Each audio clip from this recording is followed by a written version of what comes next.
A Silvia Leticia Martínez Elizondo.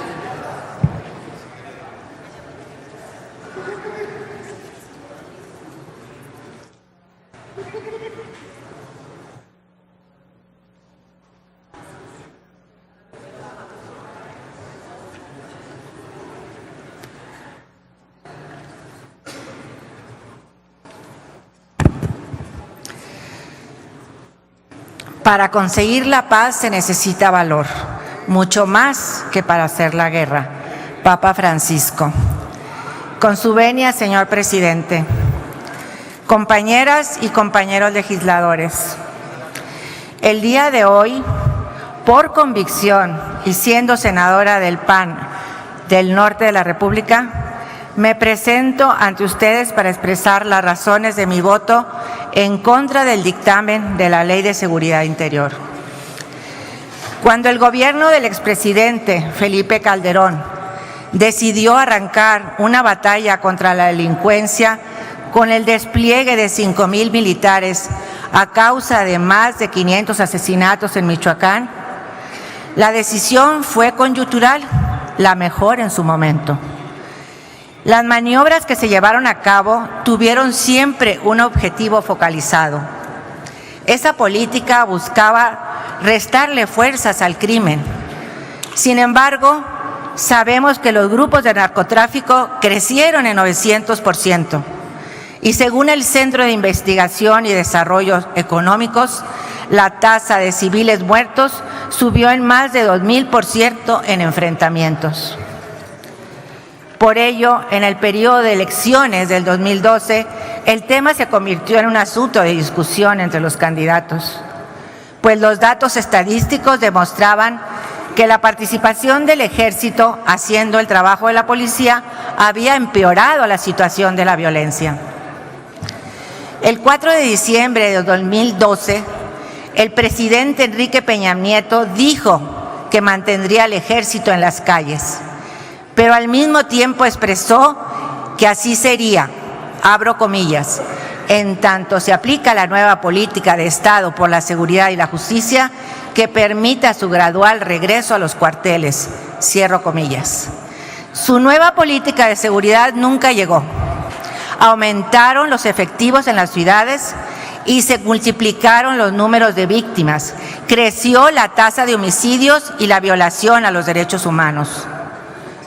El Sistema Nacional de Seguridad Pública, en su reporte mensual de número de víctimas de homicidio doloso en averiguaciones previas y carpetas de investigación iniciadas por las agencias del Ministerio Público de cada entidad federativa, muestran que a nivel nacional y hasta el mes de octubre de 2017 se han registrado 23,968 homicidios dolosos. Traduzcamos qué significa mantener a la Fuerza Armada en las calles.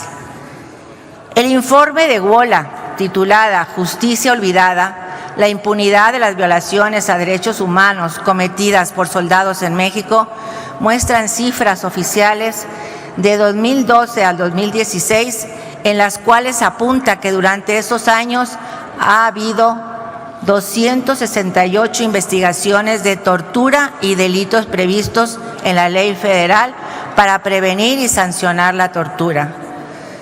121 investigaciones por abuso de autoridad, 31 por delitos relacionados por violencia sexual, 17 por homicidio, 13 por lesiones, 9 por delitos con la administración de justicia, 3 por extorsión, 3 por privación ilegal de la libertad, 2 por robo y el 1 por allanamiento de morada.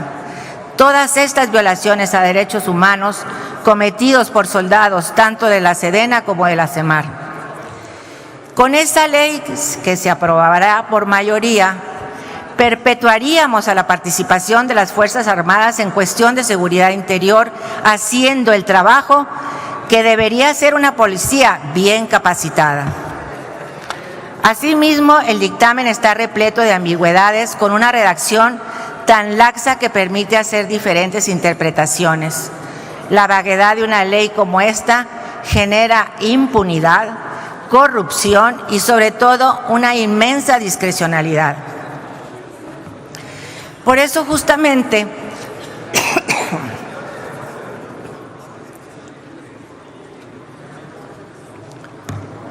lo que quiere decir el PRI gobierno a llegarse de más poder para controlar a la sociedad mexicana, hace un mes pasaron modificaciones a la Ley de Telecomunicaciones con el mismo propósito, tener total dominio de espacios estratégicos con fines electorales. Tiene el Congreso, con legisladores incondicionales de otros partidos, controla al Tribunal Electoral del Poder Judicial de la Federación. El caso de Coahuila es una muestra clara. Ha manejado con toda opacidad y de manera arbitraria los programas sociales del orden federal. Y ahora quiere militarizar la seguridad interior, medrando políticamente con las Fuerzas Armadas. Por el otro lado, es muy preocupante que no se escuche a las organizaciones internacionales como la Comisión Interamericana de Derechos Humanos, el Alto Comisionado de los Derechos Humanos de las Naciones Unidas, Human Rights Watch, al mayor órgano de expertos independientes en el sistema de la ONU para los derechos humanos, no ignorantes como lo han calificado algunos compañeros senadores. Asimismo, en México, la CNDH, una treintena de ONGs y más de 200 activistas, además del propio sector empresarial, desde la Coparmex, se han pronunciado en contra. Más de un senador ha expresado que existe en México un embate desproporcionado de violencia y que por eso se hace necesaria la aprobación de esta ley casi despótica. Pero pareciera que hablan de la urgencia de inventar la solución. ¿Dónde está la policía? ¿No es este el último año del presidente Peña Nieto? La escalada de violencia es culpa del PRI gobierno y su pésima política de seguridad. Este dictamen rompe el pacto federal al atentar contra la soberanía de las entidades federativas. Peor aún, establece un sometimiento en el orden presupuestario y financiero a las decisiones que tome el Ejecutivo Federal.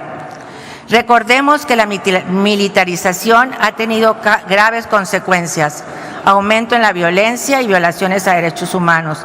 Ha disminuido la exigencia de una reforma policial civil y una inexistente rendición de cuentas.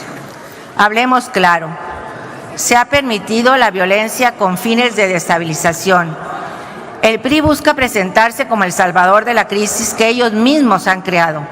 Lo único que han logrado es la criar al Estado de Derecho con leyes a modo y de esta forma arruinar al pobre que sufre los intereses perversos. Para finalizar, quiero hacer un llamado irreductible y respetuoso al presidente de la República para que antes de promulgar este decreto de ley realice a nombre del Estado mexicano una solicitud de opinión consultiva a la Corte Interamericana de Derechos Humanos para que, como en muchos temas del interés regional, pronuncie una interpretación del dictamen de ley de seguridad interior a la luz de la Convención Americana sobre los Derechos Humanos. Creo que nos vendría bien a la ciudadanía y gobernantes, porque los mexicanos no merecemos leyes que favorezcan y privilegien el ejercicio de los derechos humanos. Nos merecemos leyes. Por lo anterior expuesto, y reitero que mi voto será en contra de este dictamen y presentaré 2 paquetes de reservas. Muchas gracias. Es cuanto, señor presidente.